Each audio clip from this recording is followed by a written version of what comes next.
Hello everyone, huge welcome to my channel. आज हम cover करने जा रहे हैं एक बहुत ही popular novel, Mrs Dalloway, written by the famous feminist writer Virginia Woolf. काफी इंपॉर्टेंट रहने वाला ये novel, not only for Delhi university but for all other competitive exams also, be it UGC NET और masters entrance exam. Before moving further, please do not forget to share and subscribe the channel. NEP का course prepare करने के लिए ये playlist है आपके पास, और लगभग सभी डीएससी सब्जेक्ट्स और बहुत से वीएसी सब्जेक्ट्स भी ऐड किए जा चुके हैं. If you want to prepare for any particular subject, do let me know in comments, and if the playlist is available I'll provide it to you. तो NEP DSC 14 की ये playlist है अभी, जिसके थ्रू हम मिसेस डेलोवे कवर कर रहे हैं. इसी के अंडर हम और भी नॉवेल्स को कवर करते रहेंगे. एंड 20th सेंचुरी पोइट्री और ड्रामा की भी एक प्लेलिस्ट है, काफ़ी वीडियोस उसमें ऐड किए जा चुके हैं. Very soon there will be a playlist for Dalit literature also. आपको कोई भी ऐसे क्वेश्चन करना हो अपने एग्जाम में तो पहले आप राइटर का इंट्रोडक्शन ज़रूर देंगे. वर्जीनिया वुल्फ मॉडर्निस्ट राइटर्स की कैटेगरी में आती हैं, along with James Joyce, T S. Eliot, many contemporary writers, और स्ट्रीम ऑफ कॉन्शियसनेस के लिए बहुत पॉपुलर है. एक पॉपुलर वर्क तो उनका यही है जो हम आज कवर करने जा रहे हैं. इसके अलावा to the lighthouse and Orlando, very popular. कुछ और वर्क्स भी देख लीजिए. Voyage out 1915, Jacob's room 1922, Mrs Dalloway हम कवर करेंगे आज 1925, to the lighthouse 1927, Orlando 1928, room of one's own काफ़ी पॉपुलर ऐसे है उनका और मेरा वीडियो भी है इससे रिलेटेड, द वेव्स 1931. तो जितना आप याद रख पाए इसमें से, that will be a good introduction to any of the answer that you are about to appear for. और बहुत ही इंपॉर्टेंट हो जाता है ये सब कुछ और सारे ईयर्स जब आप कॉम्पिटिटिव एग्जाम की प्रेपरेशन कर रहे हैं. चलिए मिसेस डेलोवे को समझते हैं. नॉवेल बाय वर्जीनिया वुल्फ 1925 का पब्लिश्ड है. बहुत ही लैंडमार्क वर्क माना जाता है मॉडर्निस्ट लिटरेचर में, क्योंकि मॉडर्निस्ट लिटरेचर जनरली ऐसा हुआ करता था जिसमें वर्ल्ड वॉर से रिलेटेड जो भी लोगों को ट्रबल्स आई है उसको भी दिखाया जाता था. तो the novel is actually set in post world war one. World war one जो हुई थी 1914 से 1918 तक, 14 to 18. ये छोटी छोटी जी के भी आपको मालूम होनी चाहिए किसी भी चीज़ को समझने के लिए. तो the story unfolds over the course of a single day in June. एक ही दिन की कहानी है, लेकिन उस एक दिन की कहानी में हमें स्ट्रीम ऑफ कॉन्शियसनेस और फ्लैशबैक्स के थ्रू बहुत कुछ और पता चलता है about all the characters and specifically about the protagonist Clarissa डेलोवे. Clarissa डेलोवे को उस दिन की इवनिंग के लिए एक पार्टी होस्ट करनी है, and initially she goes for buying flowers for that party.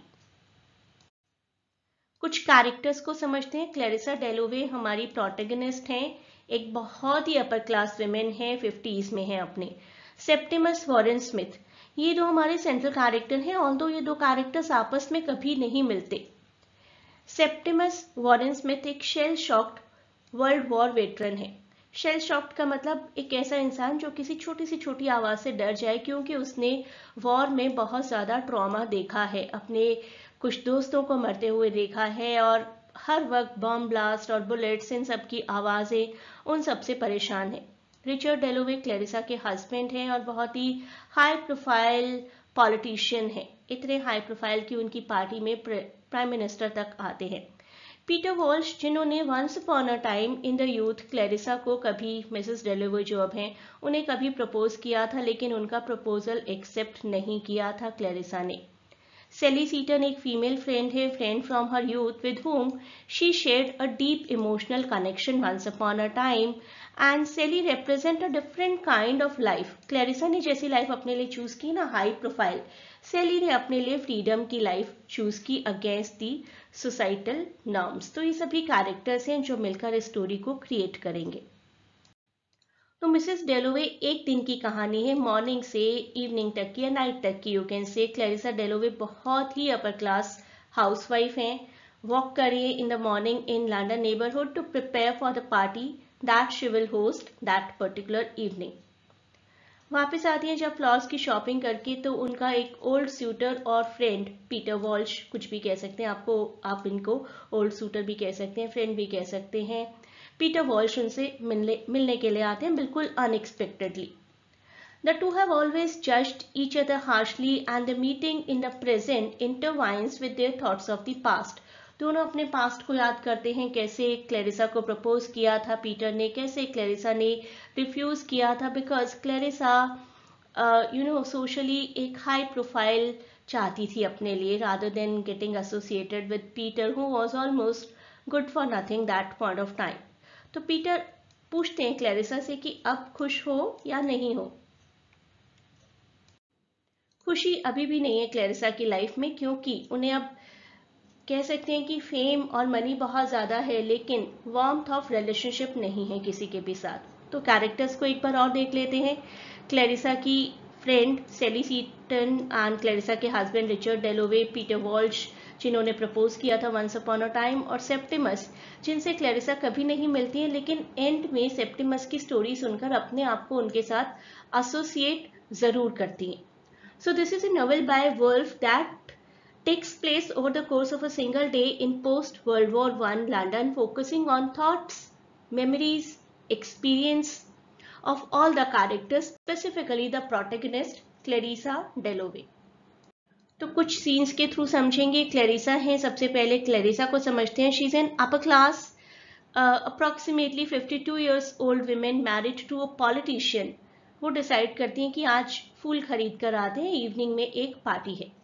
तो location, various locations in London, flower shop and book store, Clarissa डेलोवे और कुछ और माइनर कैरेक्टर्स हैं. Clarissa continues her day bye running errands in London, including buying flower for her party and visiting a book store. उनका छोटा मोटा interaction दिखाया जाता है शॉपकीपर्स के साथ, पासरबाइज के साथ, and that reveals aspects of her personality, और उनकी थॉट क्या है अपने आसपास के सभी लोगों के लिए. तो we come to know in the first scene more about Clarissa. Morning का ही एक और सीन है क्लैरिसा के घर में. क्लैरिसा डेलोवे, उनकी मेड और सबकी थॉट्स.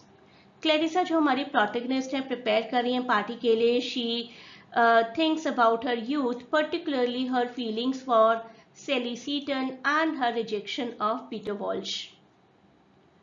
क्लैरिसा कंटेम्पलेट करती हैं कि क्या जो चॉइसेस उन्होंने लाइफ में की हैं सही रही उनके लिए या नहीं रही. नेक्स्ट सीन है बॉन्ड स्ट्रीट का ही, जहाँ क्लैरिसा रहती है. पीटर वॉल्श उन्हें विजिट करने आते हैं. पीटर वॉल्श इंडिया चले गए थे कुछ टाइम के लिए और उनकी एक फेल्ड मैरिज भी है. दोनों मिलकर कंटेम्पलेट कर रहे हैं and they have a tense, very tenseful situation. लेकिन एक रिफ्लेक्टिव कॉन्वर्सेशन है कि कैसी चल रही है उनकी personal lifes after the choices that they have made. अब हमें दो और कैरेक्टर्स मिलते हैं. सेप्टिमस जो कि रिसेंटली एक वॉर से वापस आए हैं, और सेप्टिमस की वाइफ रेजिया.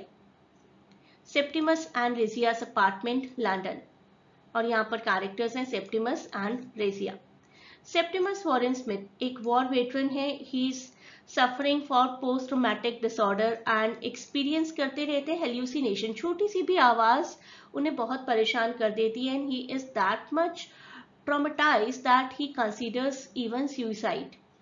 वो और उनकी Italian wife regia, they struggle to cope with his mental illness. Regia उन्हें साइकाट्रिस्ट के पास लेकर जाती हैं. they visit a doctor who dismisses Septimus' condition. तब नई नई साइकोलॉजी की शुरुआत हुई थी और doctors used to associate it with madness, कि या तो तुम्हारे अंदर कंप्लीट मैडनेस है, तुम्हें असाइलम में भर्ती कर दिया जाएगा, या फिर बिल्कुल डिसमिस कर दिया जाता था. कुछ भी नहीं है, छोटी मोटी बात है, मूव ऑन. लेकिन ये डिसऑर्डर है तो है. कोई पर्सन अगर वॉर से वापस आया है, एक युद्ध से, एक लड़ाई से वापस आया है, तो कुछ ट्रॉमा तो अपने साथ कैरी करके लाया ही होगा. उसके बारे में बात करना चाहते हैं, उससे बाहर आना चाहते हैं, लेकिन बात करने को कोई तैयार नहीं है. Either it is you are perfectly fine or you have to be admitted to asylum. ऐसी दो सिचुएशंस हुआ करती थी. एक डॉक्टर होम्स हैं जो कि अटेंड करते हैं सेप्टिमस को, लेकिन सेप्टिमस को उन्हें देखकर एक मॉन्स्टर काइंड ऑफ फील आता है, क्योंकि डॉक्टर होम्स सेप्टिमस को असाइलम में एडमिट करवाना चाहते थे. सेप्टिमस अपने ट्रॉमा से बहुत ज़्यादा ट्रॉमेटाइज्ड है, बहुत परेशान है, and he is not able to think what to do. He jumps out of the window, killing himself as an act of defiance.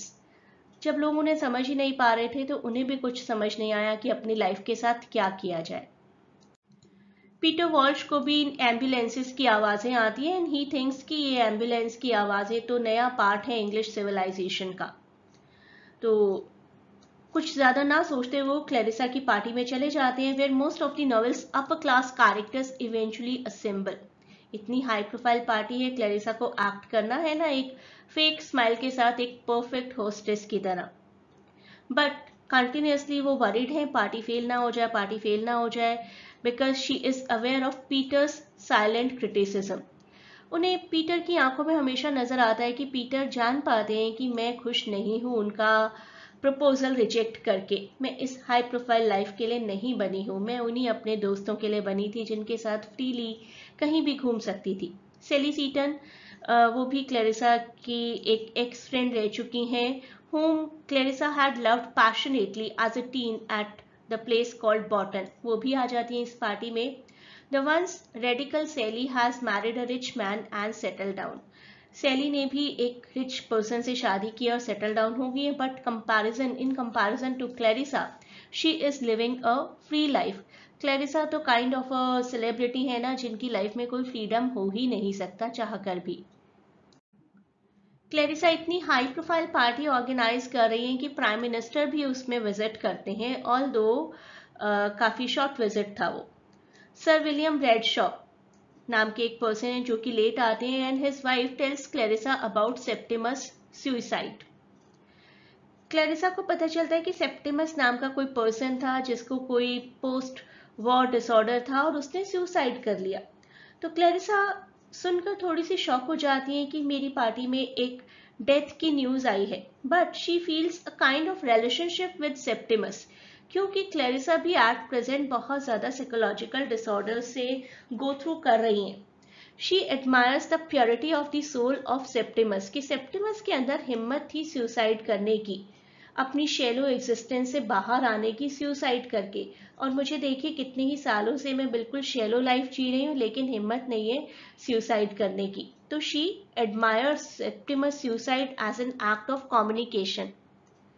Peter और सेली भी याद करते हैं उन सब बातों को जो कभी, उन सब डेज को जो कभी क्लैरिसा के साथ एक साथ बिताए थे, waiting for Clarissa to join them. लेकिन क्लैरिसा को तो अपनी फेक स्माइल के साथ अपने हाई प्रोफाइल गेस्ट्स को एंटरटेन करना है ना, वही करती हुई नजर आती हैं वो पूरी पार्टी में। Clarissa finally appears and Peter is filled with ecstasy and terror, क्योंकि वो उनके चेहरे पर वो लुक देखते हैं पीटर जो कि कई सालों में नहीं देखा है। आज पहली बार शायद क्लैरिसा अपनी लाइफ से डिससेटिस्फाइड नजर आ रही हैं। यहीं पर ये नॉवेल एंड हो जाता है जब हमें दिखा दिया जाता है कि क्लैरिसा अपने आप को कूल और कंपोज करके फिर से अपनी फेक स्माइल के साथ अपनी पार्टी अटेंड करने के लिए बाहर आ गई। तो ये है सेप्टिमस, ये है Clarissa. The relationship between both of them is indirect लेकिन काफी रेजोनेंट है।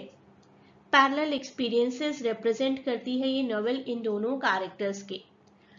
Septimus, war veteran suffering from PTSD, and Septimus undergoes profound psychological distress और struggle अपनी नहीं कर पाते हैं, हेल्यूसिनेट बहुत ज़्यादा करते हैं, सुसाइडल थॉट्स आती रहती हैं उनको और अल्टीमेटली सुसाइड कर भी लेते हैं। And through out the novel Clarissa experiences moments of introspection and existential questioning. उन्हें भी अपनी लाइफ बहुत शैलो लगती है, अपनी चॉइसेस शायद पसंद नहीं आती लेकिन सोसाइटल रोल्स जो उन्हें फुलफिल करने हैं उसी में लगी रहती हैं। Despite appearing composed and engaged in social activities, Clarissa harbours too many inner doubts and too many uncertainties about her life, लेकिन सुसाइड जैसा डिसीजन लेने के लिए वो तैयार नहीं है। स्ट्रीम ऑफ कॉन्शियसनेस क्या होती है और कैसे उसका एक सेंट्रल रोल है इस नॉवेल में, that we will discuss in the next part of the video. कितना समझा आपने इस नॉवेल को मुझे बताइए कमेंट्स में इन क्वेश्चंस के आंसर देते हुए। What is the setting of the novel? Paris, London, New York और रोम? क्वेश्चन 1 एंड आंसर आपको जो भी ऑप्शन लग रहा है इसी फॉर्मेट में मुझे लिखकर बताइए, A, B, C और D। Question 2. Who is Peter Walsh to Clarissa Dalloway? Brother, husband, former lover or cousin? Question 3. What event serves as a backdrop to novel's narrative? World War II, Great Depression, World War I, or the Roaring Twenties? Next question, Septimus की wife कौन है? Sally Seton, Rezia, Lady Bruton और Elizabeth Dalloway? How does Septimus Warren Smith ultimately meets his end? Dies in battle, succumbs to terminal illness, dies by suicide, or killed in a car accident? Please do not forget to share and subscribe the channel. मैं आपको एक Telegram link provide करूंगी जिस channel को join कर सकते हैं आप। वहां पर वीडियोस के अपडेट प्रोवाइड किए जाएंगे रेगुलरली। उन वीडियोस को देखिए, सभी लेक्चर्स को देखिए, आपकी प्रिपरेशन बहुत अच्छी हो जाएगी। तो इसी वीडियो के डिस्क्रिप्शन में आपको एक टेलीग्राम चैनल का लिंक दे दिया जाएगा और सभी प्लेलिस्ट्स के लिंक्स भी। A huge good luck to all of you for your upcoming exam, and very soon I'll provide you the PDFs also.